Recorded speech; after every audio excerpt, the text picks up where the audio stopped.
Is breakfast really necessary for peak performance? Does eating before your training actually makes you faster on the bike or during a run? New research is challenging what we believed for years about carbs, glycogen and endurance. And today we dive deep into the science with Cas Fuchs. Cas is an assistant professor at the Maastricht University, specializing in recovery and performance physiology. All right, enough introduction, let's go. Cas, thanks for your time and welcome to the show. Yeah, Jeroen, nice to be here again. It's great to be in your podcast. I've been here before, so I guess I should call this now my favorite podcast. So That's thanks beautiful. for having me again. That's beautiful. Last time we talked about protein, ice bath and the effects and recovery. Today we're talking about carbs, how important they are and replenishing your glycogen. Actually, I was hitting the wall a couple of months ago and I was cycling 200 kilometers from Groningen up to Amsterdam, and I did it on purpose and I could barely move. I was just 20 kilometers per hour on a time trial bike. So I did it on purpose to really feel how it feels to have been hitting the wall. For the listeners, it's awful. So you guys have been doing research how fast you can replenish your energy in your muscle and also in your liver. Can you explain how this works and what happened when I was hitting the wall? Yeah, sure. So nice, first of all, that you tried it to have the feeling how that feels. It's not fun, but people that have done it, they will know. So the 90 minutes indeed is a good estimation that we have, which tells us that if we would do exercise, let's say relatively high intensity exercise, and we know you will use a lot of carbohydrates. And the interesting thing is that those carbohydrates we can store in our body. So as glycogen, as you already mentioned, in liver and also in muscle. And actually, to be completely correct, we can store glycogen pretty much in all tissues, but for exercise performance, those two are very important. So what happens with the 90 minutes then is if you do that again at like a relatively high intensity, we know that you will deplete those stores to a certain extent, by which at some point you don't have sufficient stores left to keep performing at that high intensity. So as you already mentioned, and you know how it feels, one of the reasons what happens with you're hitting the wall is that you basically run out of these stores. And therefore you kind of cannot perform anymore at that intensity that you would like to perform. So this is of course individual, and it depends a bit on how much glycogen do you store in your liver as well as in your muscle. This can vary a little bit between people, but as a guideline, indeed, we say 90 minutes, moderate to high intensity exercise. At some point you will go through these stores, and if you do not ingest any carbs during your race or training session, then you'll feel it automatically. Yeah, actually, I went from 35 kilometers per hour up to 20, and I was searching on Google Maps. I was like, there was no supermarket or like grocery store anywhere. So I was like, shit, I could barely move. So it's hard, but then you see how important it is, and you want gels, etc. during your ride. So actually, you are working for the Maastricht University. You're doing like protein research, carb research now. You're working with a Tour de France team. And you set up like two interesting studies. And one is actually about replenishing, restoring your glycogen storage, how fast it works in your muscles and liver. Can you explain, like, it's super interesting story. Can you take us away? Sure. So what we wanted to do, we wanted to see how much of this glycogen that you have used during exercise can we indeed replenish within a 12-hour recovery period. So basically, if we take you as the example doing this exhaustive bout of exercise and hitting the wall, then we want to know, okay, if we would give you, let's say, the optimal amount of carbohydrates over a 12-hour period, how quickly does your liver as well as your muscle glycogen replenish?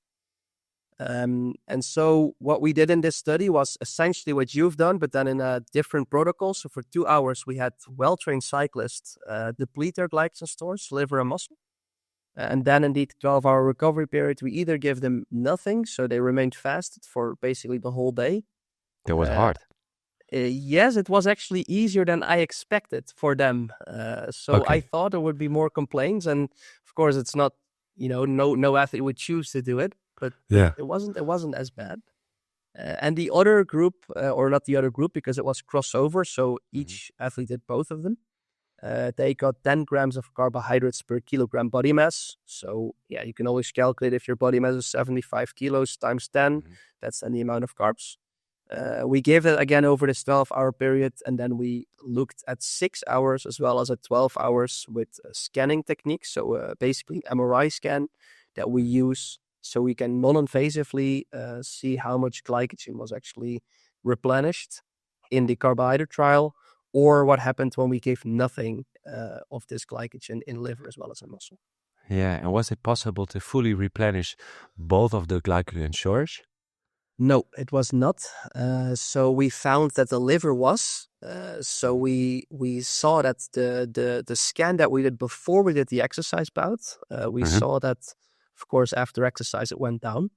But then if we measured 6 hours later by giving a lot of carbohydrates, we saw that liver was actually already higher than baseline. So actually the liver was fully restored, but the muscle like took longer. Muscle took longer. The muscle was not even restored within 12 hours. And what I wanted to add is that the liver at 6 hours, so we give sucrose, which is basically table sugar that I guess everyone has in their kitchen. And we know from previous work that I and also other colleagues did in the past that that's very beneficial for liver glycogen recovery. Better, for example, than just glucose. Because it has a mixture with glucose and fructose. Exactly. Yeah, and that fructose component, so it's indeed 50-50. It's 50% fructose, 50% glucose. That fructose component is really important for your liver, as that's it can be used very well and very effectively by your liver to replenish glycogen locally in your liver cells. And so by giving that, we found that if you do that, you give these amounts of, or like high amounts of sucrose, that your liver goes really quick.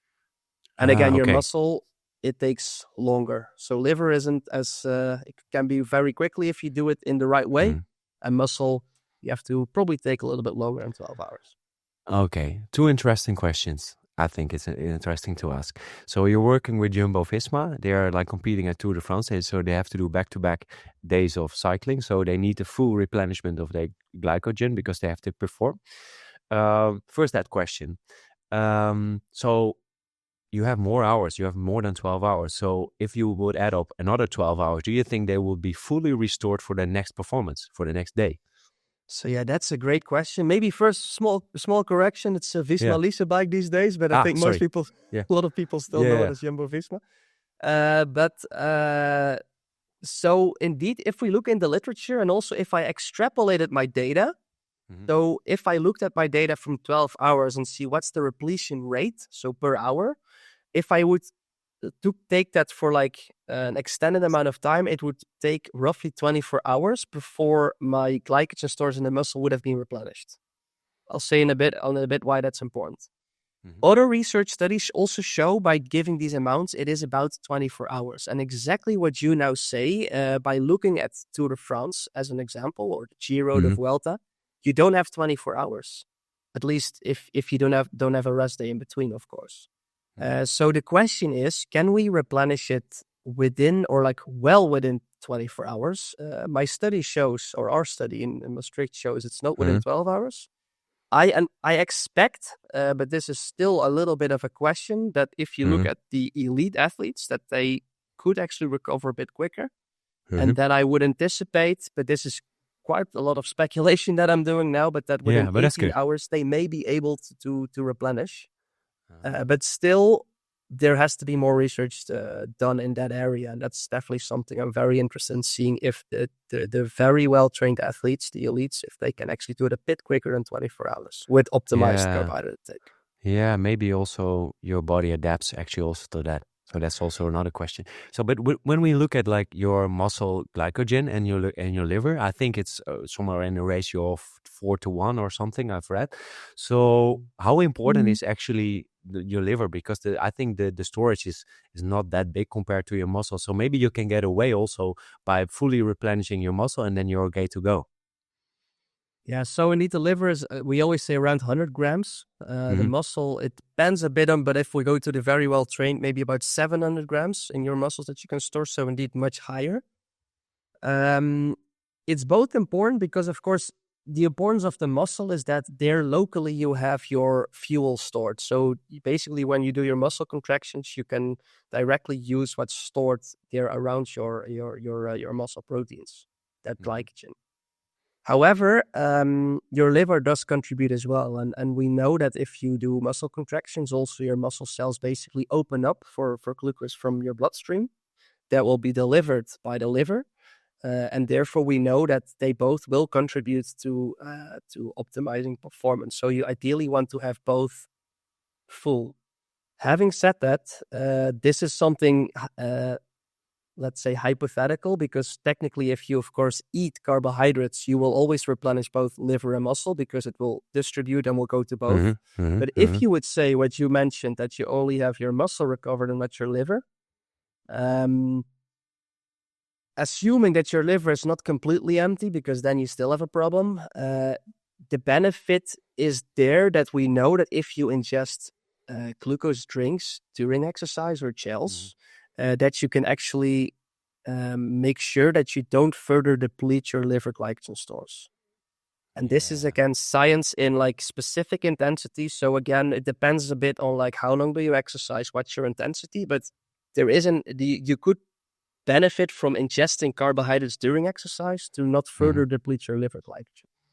Super interesting. And also, I'm happy that you speculate and you say, I'm speculating now. So that's great. I think also we have certain data and we should also theorize. And then maybe new research will come up. If you look at the glucose versus fructose, and they both have their benefits in performance and recovery, you choose in this study actually 50-50. Is that the best way to do it? And also, what are mistakes people making, especially if they only would go for glucose? Is that less optimal? To the first question, we don't know because most of the drinks you see, if we talk about 2 to 1. Yeah, it's either 2 to 1, and nowadays you see more, it's a 1 to 0.8. That's so if you ingest more carbohydrates during exercise, they say like now you take this product where you have 1 glucose compared to 0.8 fructose. Indeed, as you say, in my studies, I have done also 2 to 1 in the past, but also now 1 to 1. I think it's probably approaching unity, what we have with 1 to 1, if you go at very large amounts that you ingest.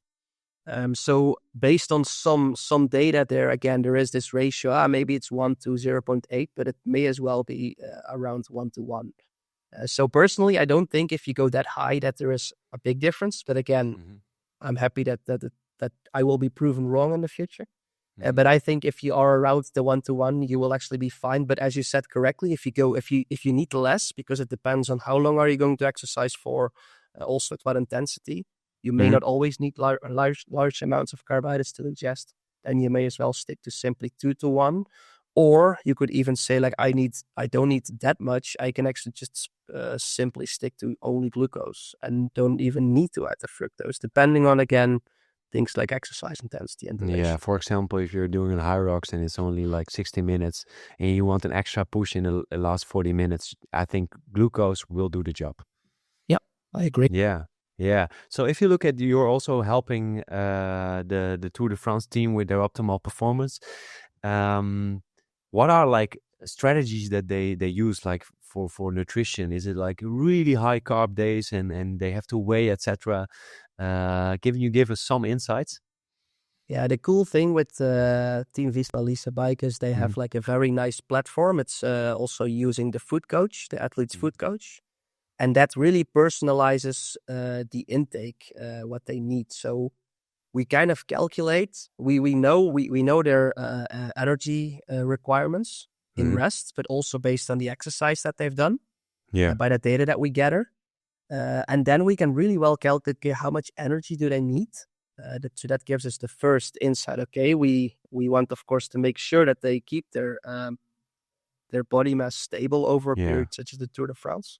Do you calculate it on wattage? So the wattage of the complete the day, and then the BMR, and then you multiply, or then you plus it extra. So BMR, we have a bell value. So the outside of the exercise and actually the exercise session itself. Exactly.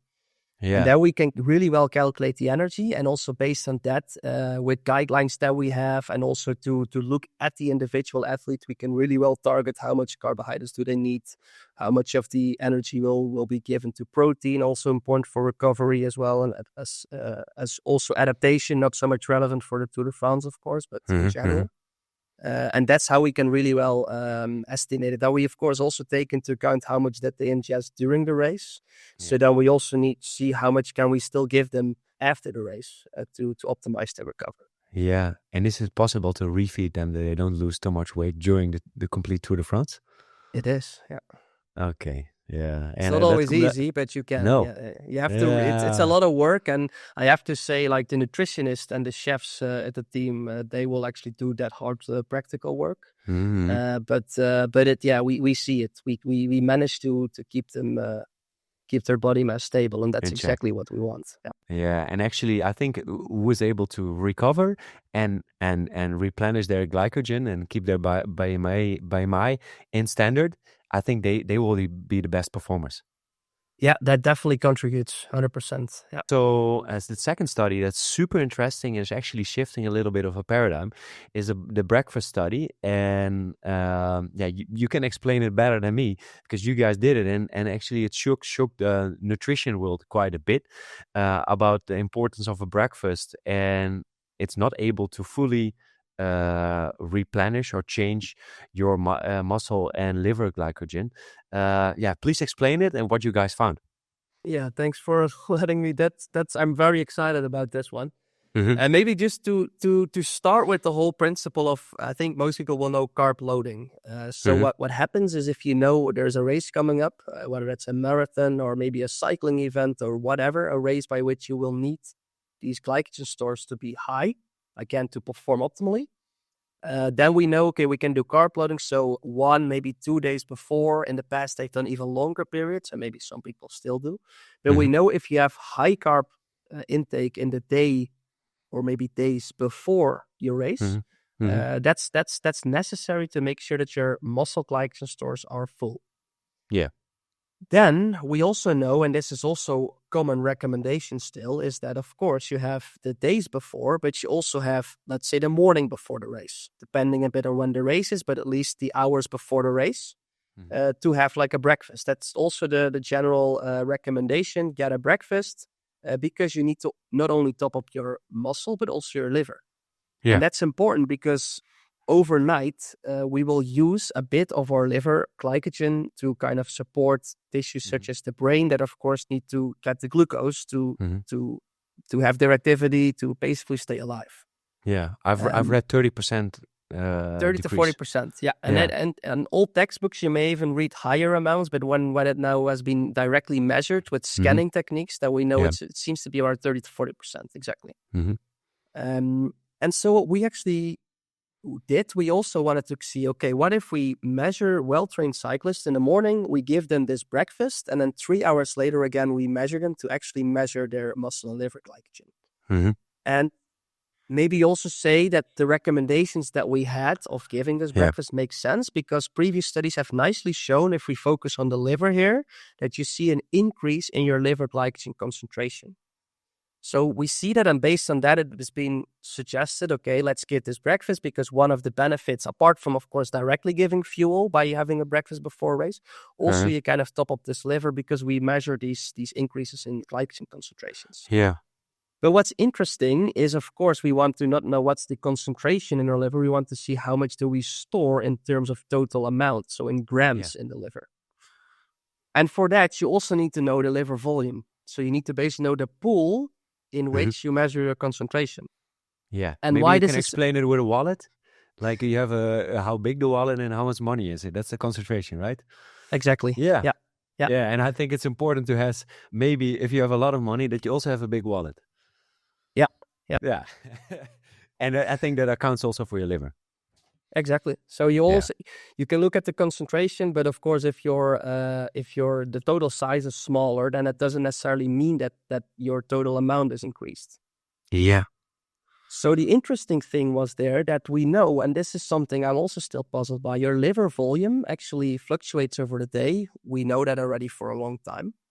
but also your liver volume actually goes down during the day. So if we measure it in the morning and then look at the early afternoon, we see a Yeah. smaller liver volume than in the morning, irrespective of food intake, which I Yeah. always thought 10%. was like, 10% in your yeah, article, right? yeah, that was Yeah. about 6%. Yeah, that was Yeah. decline.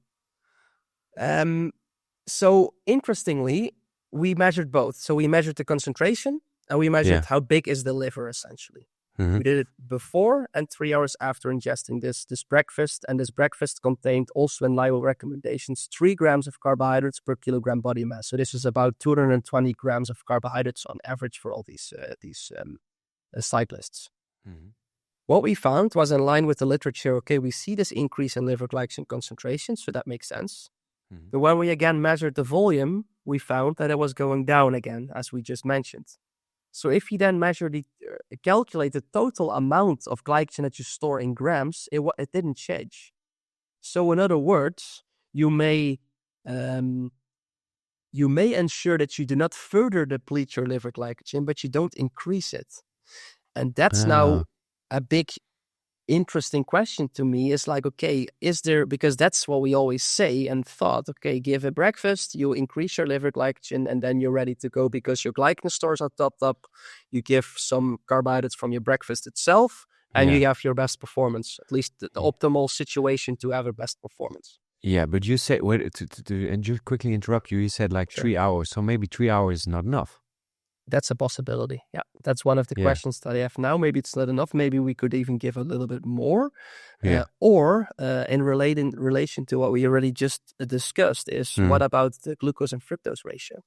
So this breakfast contained around 25% fructose. Maybe we should give a little bit more because fructose is so beneficial for your liver if you look at it from a perspective of glycogen synthesis. That's interesting. Yeah. But again, every question that we answer, that always leads to 10 more questions. So that's science, right? So a previous coach of mine, he was a Dutch champion at 800 meters, and his best breakfast, like he woke up when he had for example, a 10 a.m. Run. He would wake up at 6 a.m. on purpose to get his breakfast in. So you can also say, hey, maybe you're hindering your performance because you didn't sleep that. So it's not, the risk reward is not beneficial. So what he did is actually 4 breads of white bread and then added up some, for example, jam or some other high glucose, and it worked well. And I think a lot of pro athletes do this, fast carbohydrates, and that works for them. But maybe the risk reward is maybe not even beneficial. And then you can also say there's like 2 pointers you can say, like, one thing it's good because maybe it elevates your blood glucose, so that could be beneficial. But you can also say maybe it's a bit taxing in the morning, sleep-wise, recovery-wise, but also it takes energy from it, like to fully digest all this food. So maybe that's even not beneficial if you're doing like 800 or 1500 meters run. So there's a lot of pathways you can think. Absolutely. And I think that's the nice thing about it, is that you have to look at all the aspects. And that's always a difficult thing because people always want a black and white answer, but there isn't. We cannot give a black and white. It depends on exactly what kind of race do you have. A marathon would be different. Maybe then exactly. the 5 breaths would be beneficial. Also, how much sleep, exactly what you say, how much sleep do you have, how much hours? If you take it away from sleep that you actually need, then you could argue, is that actually a smart idea? If you would say, okay, I wake up at 6, but I slept at 10, and I still got my, let's say, 8 hours, just as like a number which is recommended. It may still be fine to wake up a bit earlier because you have sufficient sleep, assuming your quality and everything is good. But as you said, like if you're like me, I never really sleep early because I somehow can't. I always take it's always past midnight. If I would wake up earlier, I take away hours from my sleep. And we also have indications that if you don't sleep sufficient hours, that may also have detrimental effects on your glycogen.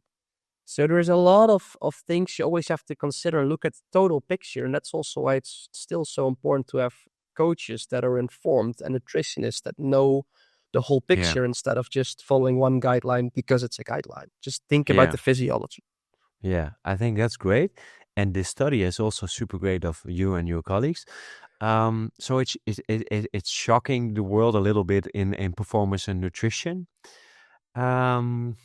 It's actually contributing that you cannot replenish it that fast. That's actually a conclusion with this amount of carbs and this distribution of glucose and fructose. That's correct, right? That's the new Yeah. paradigm with this study. Yeah, so definitely we have to. So my take home of the study is okay. We cannot just simply go away with concentrations. We have to measure the volume. Mm-hmm. Now, if we look at the muscle, I actually didn't discuss it. I can briefly do it now. Mm-hmm. It's less of an issue because we know muscle volume doesn't really change much if you don't do anything. Of course, if you do long-term training, your muscle volume increases because of more muscle mass, etc. But over this short period of time, we see the volume is not really changing. Also, the concentration is not changing. So also the content, of course, is then not changing. And that makes sense. If you did loading before, your muscle is full. Overnight, when you sleep, you don't really use muscle glycogen for like the liver. You don't do that. So that basically stays intact, the total content. So there's not really a benefit there if you did the loading before. But the liver, indeed, you have to take into account the volume of the liver, and then, as you said, like we have to see, are there maybe other things we have to look into, different breakfasts, maybe longer durations, to see what we can do there to still ensure that we have higher liver glycogen. Yeah, and this is also, for example, if you run an 800 meters or a 1500 meters, is not that super important. Maybe that will account if you do, like, for example, half a marathon. Then it, like with a 10K, it's maybe not as important because you have enough energy stored. Absolutely. If the duration is short, then then you'll be fine, and then you don't even need to worry too much about these strategies. Yeah, it's not only science, but we're also coming in a practical ground. So it's great. Hey, and what about the individual variation between athletes? Did you see any difference? Yeah, we did. So of course we know there can be quite some variation. And by the top of my head, we found that if we look at the morning, the total amount of, I will put it in grams now because that I think makes most sense to people. In the muscle, I think it was around 25 to 100 grams of glycogen stored. So that's individual. So between 25 and 100 grams between different individuals is quite a big range. And we know that it can happen because of maybe having more muscle mass. Some people, if you're better trained, you can also store more glycogen. So that's quite a big range. And maybe good to know for the muscle, you measured your quadriceps muscle, so on your thigh. That's also important to give with. And the liver, I think was 25 to 75 grams approximately. And that's also quite a big range, and maybe good to put into perspective again. As I said at the start, you store around 100 grams. So you see it's lower than what it could be, like 100 grams. So for everyone, but still quite a big range in terms of how much liver glycogen is there in one individual compared to the other. Yeah. And this was actually because I know you were trying to recruit people on LinkedIn. You were doing, I think that was, I saw it and I was trying to share it. I thought this is a great study, but there was also, it was like, I wouldn't say the people were not professional athletes, but they were like well trained, right? Yeah, correct. So then you even see this kind of variation. Yeah. Oh, that's surprising, eh? And how would you explain this kind of variation? Is that more like some people are more endurance athlete or like strength athlete? It's a big variation. Yeah, they were, again, definitely differences in terms of how well trained they were. They were all trained, so we had them above a threshold. Quite a few were actually competitive as well, so cyclists.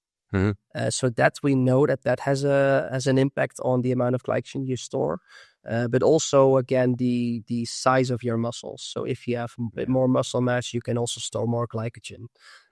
So there are quite some factors, like, again, muscle mass or body composition, training status, the amount of glycogen you have in your diet, what you're used to. They can all have like some effect on these. Yeah, so it's in some sense it's trainable.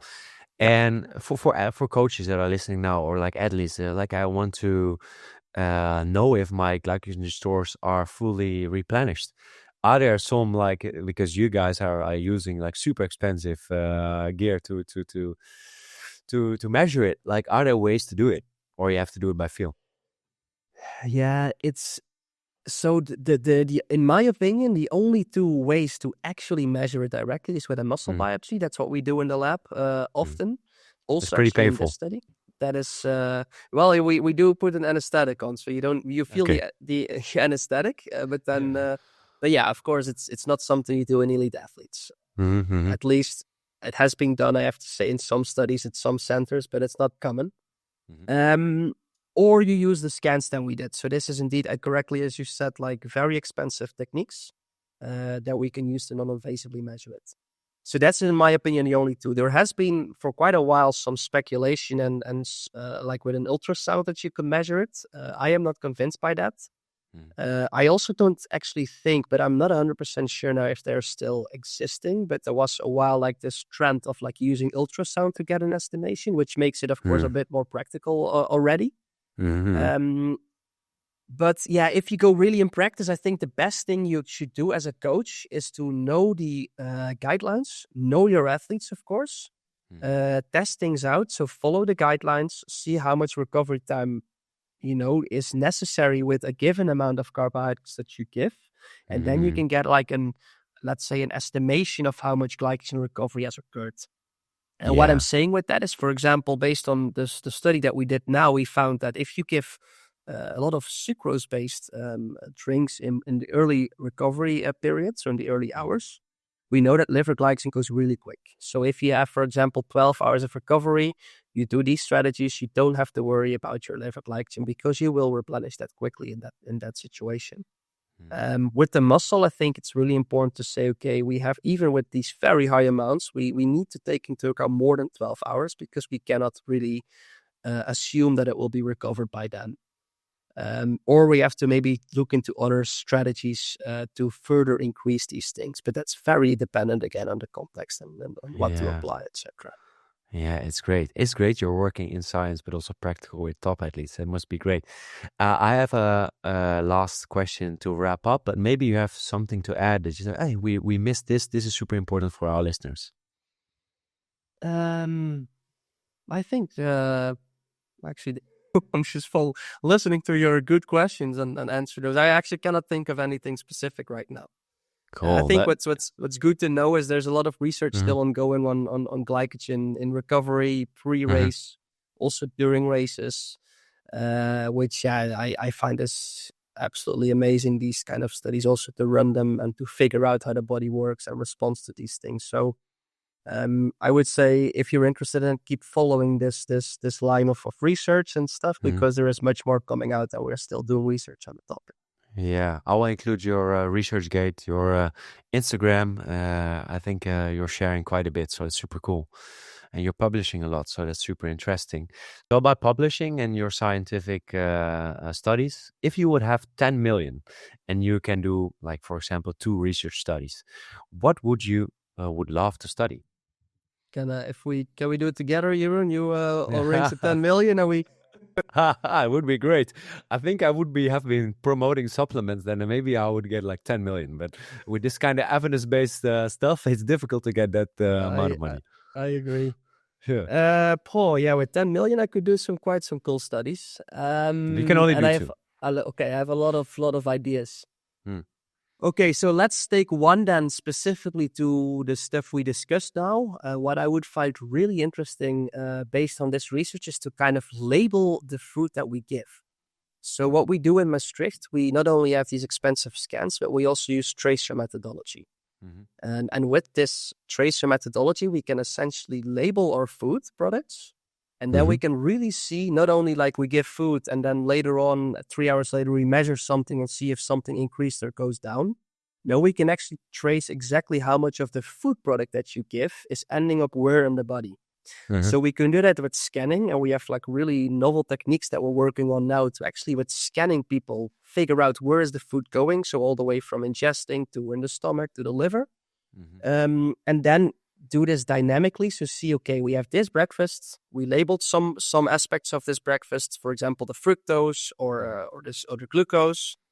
And then we see exactly where is this go, how much is going in the liver in like 2 hours, what happens later on in the recovery period. So we get a much better idea of what's happening exactly, instead of, again, do static measurements pre and post. Yeah, that would be great. Yeah. And so again, if we use the scan at multiple time points, we label the foods with tracers. That's already very expensive. So I will definitely love to do that kind of study. Mm-hmm. One other related study that I would love to do, it's not exactly with liver and muscle, but I would love to dive more into brain glycogen. Ah. There is animal work that has done glycogen in the brain, and they suggest that that could also have an effect on your, let's say, call it now mental or central fatigue. Mm. I would love to figure out if that's possible in humans, but of course the thing in humans is it's not easy to take a brain biopsy and not very Mm. ethical to do it from healthy people. You can only get it if you have people for brain surgery and you maybe get some Mm. tissue that you can analyze. But what we can do again is we can use the scan that we have. We have a very strong MR scan in Maastricht. And again, with using tracers, we could get a good idea about brain glycogen. And there have been studies in the States done on brain glycogen, but not really in relation to exercise and maybe also recovery, and see and try to figure out better what's actually happening in terms of that mental fatigue. So these are also very Yeah. expensive studies. They're basically not, there are only a few centers in the world that are able to do these studies. They're very hard Mm. to do. But yeah, that makes it also very interesting to get answers to these questions. Yeah, that would be great. Is it, for example, you have the mount rinsing studies, right? When they Yeah. rinsed with the carbs. Maybe like this is like a precursor of like the brain glycogen. Like maybe if it's depleted, it would hinder your performance too because you have less energy and it's just your brain is hitting the brakes because you cannot perform because there's less energy in your brain. That's your theory, right? Yeah, so I Yeah. think indeed if you, that is there is also based on that animal work, but I always am Mm. very um let's say careful with translating it to human work because it not Yeah. always translates. But it Yeah. suggests exactly as you say, if your brain glycogen goes down, maybe let's assume you're doing a race, you're not only like running and you're using your muscle, using a lot of energy, but you also need to sometimes make decisions. You are looking around. You have to be focused. You have to, and so Mm. your brain is continuously using a lot of energy as well. And it's definitely possible that substrate source. And again, for the listener with also some insight in this, they also know, of course, your liver not only goes brings the glucose to the muscle, but also to the brain. But again, there Mm-hmm. is also the possibility, again, not sure if it happens, but the possibility that your brain glycogen goes down. And that could, just as the muscle, it's a signal to say, like, hey, hitting the wall, what you said at the start. Maybe we see the same in the brain. And then we can also figure out how can we improve that specifically instead of just the muscle. So we also not only look at peripheral fatigue, so in the muscles, but also the central fatigue in the brain. Yeah. This whole central fatigue, I had a researcher from the Vrije Universiteit on, and this whole like system fatigue is super interesting because it's we don't know actually what's going on. There's something else in the system. I cannot explain it sometimes when I'm training too much. I cannot do some strength exercises, and it's maybe a mixture of glycogen. It's like central fatigue, maybe CNS fatigue. We don't know actually. Yeah. Yeah, no, absolutely. There's so much still to answer, so much questions. And again, Yeah. that makes it for a scientist great because you want to figure it out and you want to keep doing research on these topics. So absolutely. Yeah. Yeah, great, great. Thanks, Cas. Super beautiful. I learned a lot, and I think the listeners too. So happy to record another one in the future. Keep doing what you're doing, and yeah, really great. You're a great teacher and a researcher. Thanks for today. Thanks for having me again, Jeroen. Was a big pleasure.